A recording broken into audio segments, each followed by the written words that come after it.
준이야 어디 있니? 혈흔 단서될까?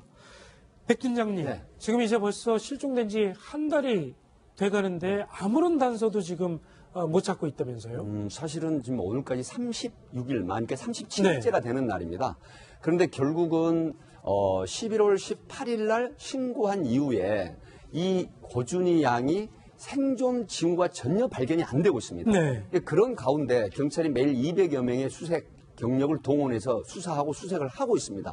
그럼에도 불구하고 현재까지 5살 먹은 어린아이고 발달장애를 앓고 있다고 지금 알려지고 있지 않습니까? 네. 근데 이 아이가 키가 110cm, 20kg이 채 안 되는 그런 아이입니다. 근데 이 아이가 지금 이 시간에 어디서 헤매고 있을까? 정말 그 살아있다면 얼마나 좋을까? 이런 애타는 마음이 있는데 국민들이 대부분 안쓰러워하죠. 그럼에도 불구하고 경찰은 사실상 생존 반응이 전혀 없고 생존 가능성이 좀 희박하다는 쪽으로 보고 있거든요.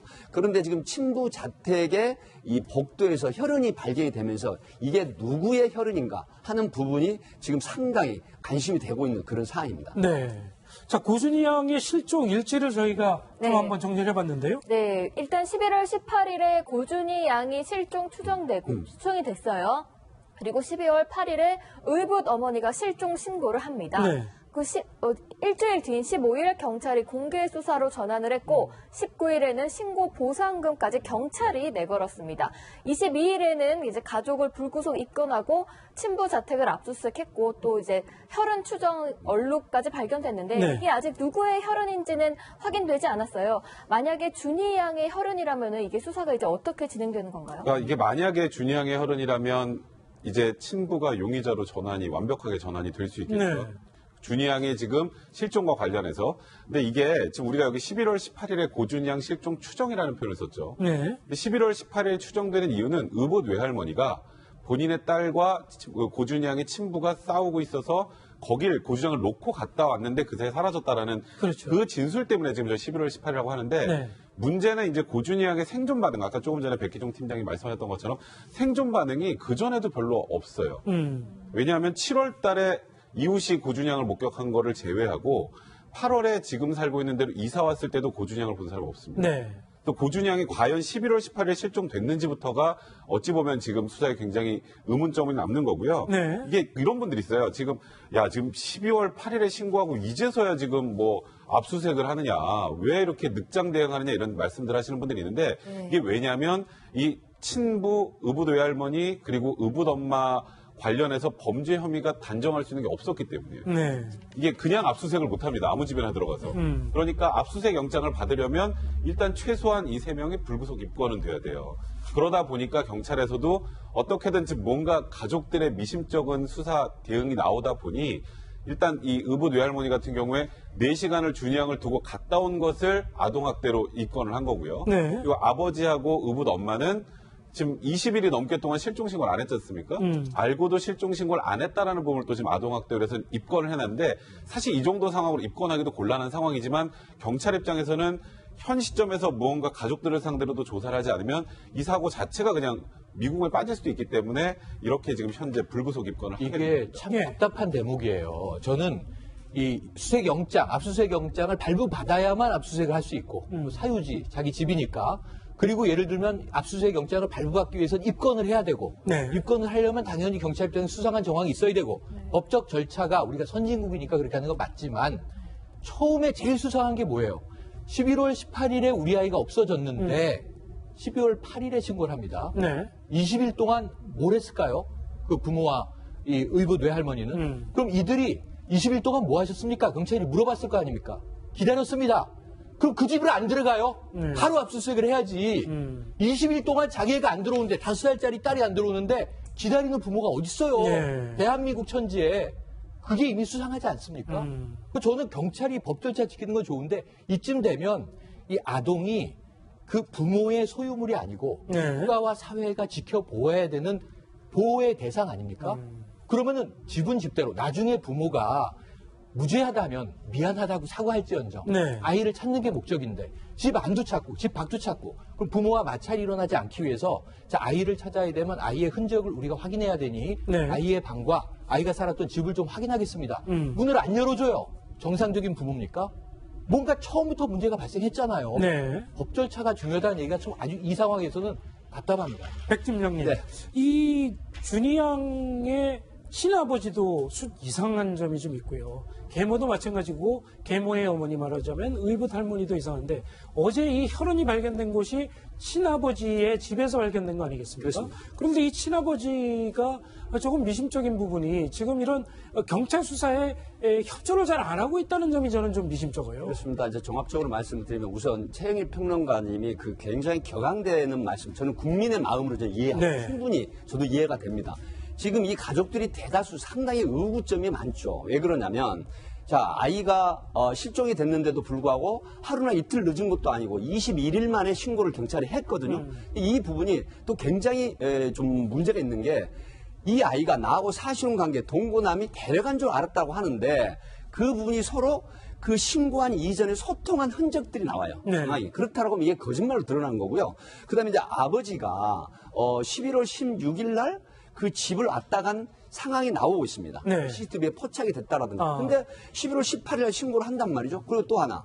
자, 할머니가 8월 30일 날 이사를 와가지고 계속해서 이 아이를 데리고 양육을 했습니다. 네. 그럼에도 불구하고 결국은 경찰이 수색을 온통 많이 하죠. 뭐 심지어 저수지, 산악수색, 그다음에 원룸의 밀집 지역 모든 수사, 그다음에 압수수색을 통해서 뭐 혈흔 감식, 루미놀 실험 이런 것도 하고 차량 압수수색도 해서 그 혈흔 반응 검사도 합니다. 네. 그런데 전혀 생존 반응이 징후가 없으니까 뭘 하냐면 자 그렇다고 하면 이게 강력 사건에 준해서 할머니가 양육을 했으니까 그 진술이 사실인지 여부를 가리기 위해서 거짓말 탐지기 협조를 해 주십시오 하니까 아, 나 건강이 안 좋아서 못해 이렇게 된단 말이에요. 그럼 또 법 체면 수사라는 게 있습니다. 네. 근데 이게 사실은 궁극적으로 본인도 모르게 봤던 걸 기억해낼 수 있는 그런 그 수사거든요. 네. 근데 이 부분들을 모두 다 거절을 해버립니다. 네. 이런 측면이 있고요. 또 아버지라는 분, 친부라는 사람도 1차 조사를 하고 나서 이후에 2차 보안 조사라든가 법체면 수사에 대해서 거절을 해버립니다. 그렇다고 하면 이런 모든 것들이 정말로 명명백백하게 이 실종 사건에 연루되지 않았다라고 하면 거짓말 탐지기를 거절할 이유도 없고 법체면 수사에 불응할 이유가 없다라는 그렇겠죠. 이런 부분들이 총체적으로 상당히 미스터리하고 의구심이 든다 이런 분석입니다. 네. 또 짚어봐야 될 부분이 보면 계모가 법적인 부부가 아니에요. 그렇죠. 그건 그냥 사실혼 관계지 법적인 어머니가 아닌데 그럼 이런 경우에는 그 계모가 아이를 돌봐야 될 그런 의무가 있는 건가요? 친모가 있는데? 법적 의무가 있다고는 할 수 없지만 아이를 인수해 왔잖아요. 쉽게 말해서 인수해 온 순간부터는 의무가 생깁니다. 아. 그렇기 때문에 이 아이의 그러니까 제가 아까 아동 학대와 관련해서 지금 입건을 했다라는 거고요. 이게 너무 이해가 안 되는 부분이 이제 제일 중요한 게 그거예요. 그 실종 신고를 21일만 했다라는 건데 그게 너무 앞뒤가 지금 안 맞는 정황들이 많이 나오는 거거든요. 그러니까 네. 일단 지금 이 계모 입장에서 이거 난 친부가 데려간 줄 알았었잖아요. 그러면 내가 보호해야 될 아이가 지금 사라져 있으면 거기 갔니라고 물어봐야죠. 네. 최소한. 근데 그 이후에 통화하는 적들도 있다고 하는데 그런 얘기가 안 나왔다는 건 사실 좀 납득이 안 되고 조금 전에 백 팀장님이 말씀하셨던 것처럼 이 아빠가 고십니다. 이 준이 양의 지금 생일을 축하해주기 위해서 이틀 전에 왔다라고 지금 진술을 했고 CCTV에도 차가 온 게 보여요. 예. 근데 거기도 준이 양이 안 보여요. 이제 그러다 보니까 그럼 그때 왔으면 최소한 준이 양이 사라진 거 알았을 거 아니에요. 네. 그럼 그 순간에 발의 신고해야 되는데 그것도 신고 안 하고 이틀이 지났잖아요. 그렇죠. 그러니까 신고 시점이 계속 이상하기 때문에 결국 경찰에서도 일단은 실종 사건으로 시작을 했다가 사실상 지금 강력 사건으로 전환해가는 분위기가 된 건데 말씀하셨던 것처럼 수사의 가족들이 비협조적이다 보니까 과연 준이 양을 찾을 생각은 있는 것인지에 대한 기초적인 의문점이 들 수 있는 거고 네. 그래서 이 가족이 뭐 제가 단정할 수는 없겠습니다만 뭔가 준이 양의 지금 실종과 관련이 있는 게 아니냐라는 의구심을 받을 수밖에 없는 그런 상황이 된 겁니다. 그렇군요. 지금 말씀하신 대로 이 준이 양이 정확하게 언제 실종됐느냐 이것도 참 이상한 점이 있고요. 가족들은 왜 수사에 협조를 하고 있지 않느냐 네. 이것도 굉장히 궁금한 점이고요. 또 하나는 준이 양이 어린이집이랄지 유치원에 다닌 기록도 없고 병원에 다닌 기록도 없고 아무런 기록이 없다는 게 또 이상한 점입니다. 그렇습니다. 앵커께서 굉장히 예리하게 지적을 하신 부분들이 지금 모두 미스터리한데요. 네. 자, 우선 이 준이 양이 8월 30일 날 그러니까 이제 지금 현재 살고 있는 우아동이라는 원룸 그 빌라 원룸으로 이사를 왔거든요. 그런데 8월 30일 날 이사 온 이후에 11월 18일 날 4일까지 실종 신고됐다는 기간 중에 인근 주민들 경찰이 탐문하고 정말 그 상당히 치밀한 어떤 그 전문 증거를 찾기 위해서 수색이나 그 탐문을 해봤지만 한 사람도 목격자가 없습니다. 그리고 준양이 인근 슈퍼마켓이나 약국이나 병원을 다녔다는 그런 증거도 전혀 없고요. 그리고 가족이 주장하는 그런 준양이 집에 할머니가 데리고 양육을 했다는 것 이외에는 누구도 목격자가 없다는 부분, 그리고 법체면 수사라든가 거짓말 탐지기 수사라든가 이런 여러 가지 부분들이 다 수사에 지금 거부하고 비협조적이라는 부분, 네. 이런 부분들 때문에 상당히 의구심이 있는 거고요. 지금 그 친부가 살고 있는 아파트 복도에서 혈흔이 발견됐다는 부분은 제가 한 가지 시청자들이 궁금해하실 것 같아서 말씀을 드리겠는데 네. 긴급 혈흔 반응 감식 검사를 하게 되면 보통 며칠 걸리지 않습니다. 네. 그래서 지금 크리스마스 성탄절이 지나고 26일이나 7일 날 네. 국가수에서 해신을 합니다.